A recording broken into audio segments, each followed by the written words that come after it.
Bhوکن Bhālaکولا, former president of Thai National Assembly, hails the Communist Party of China's devotion to responding to what the people need, saying that the CPC always follows through with what it says.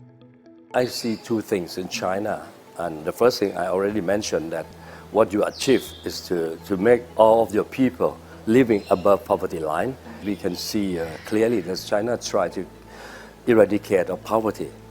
So last year, the Chinese government, the Chinese Communist Party declared that we have no one living under the poverty line, which is adorable. And second thing, during the pandemic, the COVID-19, you try to save lives of your population, of your people.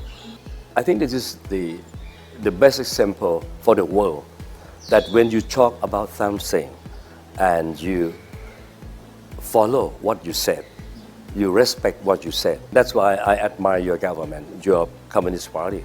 You respond to what your people need.